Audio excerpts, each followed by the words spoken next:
Hey, thanks for joining me. I was at a local mall. Honestly, it's just a regular mall, and there's a hobby shop in there with all kinds of it's like a place where you take old movies and DVDs and CDs and shit, and they'll buy them from you for pennies on the dollar and sell them to you at a massive markup that's ridiculous. Well, they've got a section of comics that all should be quarter bin books at the most, but they've got them for like 5, 6, $7. It's insane. Whoever owns that place is a fucking idiot. Doesn't realize that he's never going to move through any of that stuff. That being said, digging through all of those books, I saw this. It says how to draw comics. It's like how to draw comics comic. I'm like, okay. Without even seeing the insides of it, I bought it. It had a $5 price tag on it. I'm like, oh, fuck it. I'm just going to get it. But this was made in 1985. So I was just an 8-year-old kid. But I was like, all right, how to draw comics. I like seeing these how to do things. And it looks like it's an older book. And then I pop it open. And it's, like I said, 1985. So it's old. But basically, the art by John Byrne and John Romita Sr. So it looked like to me, from what I could tell, it looked almost like all John Byrne artwork.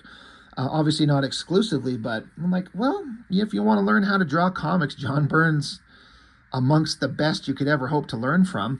And having flipped through this, it kind of feels like a How to Draw Comics the Marvel Way, just the John Byrne edition. I don't know. It says Solson Publications. I don't know who that is, what that is. But there's basically, if you've read How to Draw Comics the Marvel Way, which I've already reviewed on my channel a long time ago, it's the same basic thing. It just shows you the basic supplies and tools of what you need. So it's got mechanical pencils, lead holders, which I am not a fan of, and then just basic regular pencils. Like I use, getting my two things here. I use regular lead pencils and then this blue Col-Erase blue pencil. It says here, pencils are graded from number 1 soft to number 4 hard. There are about 17 grades. I use a 6H, which is in the hard range, very hard. And I don't know why, but I like the hard leads. That's what I prefer. Lead holders. I've got one of those. I never understood the appeal of them because you dull your lead so fast, you're always sharpening it. But then you get a specific sharpener, like a little grinder to spin in a circle. But at a certain time, after a while, the grinder becomes worn down. You got to replace it. Otherwise, you're just snapping your leads. And it's too much fucking effort, for these lead holders. I do not get the appeal of it. I like a pencil like this. And what I have right off to the side, right next to me over here, well, I'll just show you. Pop it right over. Look, right there. My little messy art table. I got a pencil sharpener right there. Stick this right in there. That is how I keep my pencil sharp. That's how I use it. It's quick, it's easy. I don't have to interrupt my drawing flow to fix a fucking lead holder. So, kneaded erasers, got those. Pencil sharpener. Sandpaper. Yeah, electronic sharpener.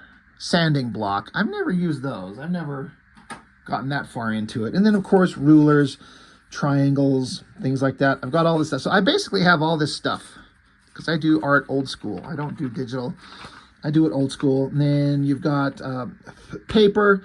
You got to have good, good Bristol board, good solid paper. And then a drawing table. I mean, that's right here. That pivots at angles. That's awesome. So chapter 2. The figure, and that's a John Byrne figure if I've ever seen one.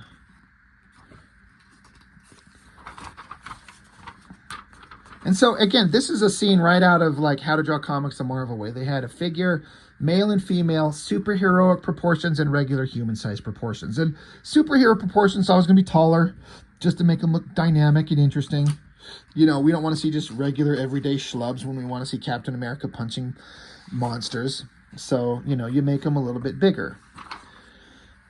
And then it just kind of gets into the basics of, and again, the How to Draw Comics the Marvel Way goes into all this stuff, but at greater length with more illustration. It's a much bigger book. Like that book is like this thick. This is like a simple little comic. So these are just the basics. But talking about stick figures and how to get motion, how to block in proportions, just really basic stuff. How to, figure out muscles, how they work, how they tense up, how they flex. You can take kind of standard human anatomy and bulk it up to make your monsters and your Incredible Hulks and things like that. How muscles tense up. Flowing figures in crazy proportions, crazy poses. Speaking of female figures, if you want to learn how to draw the figure, you got to learn to draw it all. You got to draw it all in every kind of conceivable angle. If you're going to draw comics, you have to know how to do it all. And it's a long process. And, some basic like cylinder kind of construction and refining it into a figure, male and female. Kind of the same thing when drawing big monster characters. You got the thing, but you have to, amplify the proportions, make shoulders wider, hips wider, thrusting out the hips to make a dynamic kind of standing pose. I mean, it looks good. You may not ever see anybody actually standing like that, but it reads and it fits for a comic book. You got the blob. Sometimes you got to draw big fat guys. I don't know who this figures, but who cares? But again, you can just see them just working out roughly sketched figures just to figure out just to show the basics of drawing. Like there's so much. It's kind of hard to explain to you have to get into this stuff and really learn this. There's not much you can learn from a book, honestly. If I'm being for real, one of these things I've kind of learned about learning to draw from books is you can't. Get out a piece of paper and go look at something and draw it, and then draw it again and again and again and again. You won't learn by reading, you'll learn by doing. And then once you start doing, you start piecing things together. Then you come back and look at these books and you're like, oh, I was doing this, but they say do this. So you've already got a kind of a headway into it. Like you've started to understand it. But then you're like, oh, you see how they shaded the form on this figure, like her tummy and her pelvis. That looks really good. I like all these figures. And then you start going, okay, I've been drawing figures for a while, and I'm kind of getting the hang of it, but I'm missing some parts of it. Then you see how some of these other guys do it, and it just starts coming together. You start piecing it together. Storytelling, getting the thumbnails to kind of keep your storytelling clear. These are very tiny little things, but it's almost indecipherable to anybody except the person who's actually drawn them. That person like that will understand these things. Different ways of showing a figure flying through a sky. Have a cityscape, and then they're off to the side here, or they're off to the far right over there, or dead center. There's reasons to do each thing, each panel. It just depends on what the storytelling requires. Talking about high angles, low angles, cropping a figure in a weird place. Like you don't want to have a character standing here and have their hand go off panel and vanish right here at the wrist out of a panel. It just looks strange. But yeah, it just gets into just storytelling and composition, all difficult stuff to learn that takes time and observation. This panel, as soon as I saw it, I kind of immediately knew what they were talking about, because there's this whole section of this in that How to Draw Comics the Marvel Way, where you could have a guy enter a room, and if it's just a straight static on shot, that's one thing, but you tilt that shit off to the side, and it gives a sense of drama. It really works. Different ways to tell the same thing, going into a door. This is starting, this is ending. He's also asking, what is wrong with these panels? Now, this is something I see, especially this one particular very popular artist whose name will not be mentioned here, where they change things from panel to panel that suddenly flip or change or the exact opposite of the way they should be. But basically he's saying he's opening the door here with his right hand and the door swings to the right.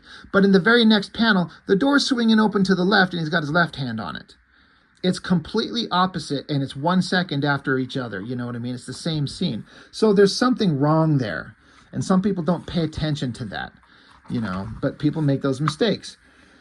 I guess more composition, more basic one-point perspective, and that looks like that could get...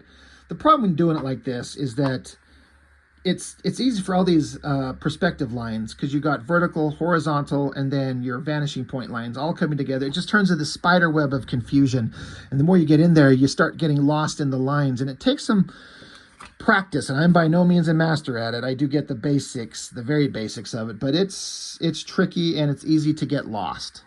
I don't know how some of the masters do it.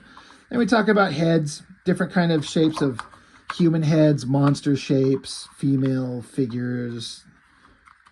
Again, these all feel like these are all John Byrne illustrations. And just different ways to draw heads, male, female, dark skin, light skin, old, young, cartoony, exaggerated. Technology, sometimes just a matter of getting your perspective right and just throwing in just random like shapes to make it look like technological panels and greebling and gear and shit like that just looks like you just kind of fake it. And it, you know, technology stuff can work if you kind of just start throwing a bunch of random shit on there and then pay attention to joints and things like that. Some kind of like super tank weapon. It's pretty cool stuff. It says next issue, pens, inks, and some techniques on what the heck to do with them, as well as chapters on the face, more on the figure, and storytelling. So more of the same with the slight focus on inking. And I would actually love to see that. Yeah, I love this shot of the Black Widow and the highlights on her outfit. It looks really good. So just a quick kind of blow through of this. The John Byrne sketchbook, $5.95 back in 1985. Limited to 500 copies, signed and numbered. That's the deluxe hardcore edition for 45 bucks. So anyway, how to draw comics comic. Back in the day, this would have been a treasure to find for somebody learning when you don't have the internet and things like that. How do you know what to do and how to draw? Like, I was trapped in a small town. I had no idea how to do any of this stuff. Where do you learn these things from? I don't get how to do this. You need somebody to show you and tell you, and things like this, to me as a kid, would have been amazing. I would have loved it. But, yeah, just a random little artifact that I found that I'd show it off here. So, you know, just a quick little video, 12 minutes, and I guess that's all. I've got nothing else to say about it. Just a fun little kind of process book. So that's all I've got. Thanks for watching. I'll see you next time.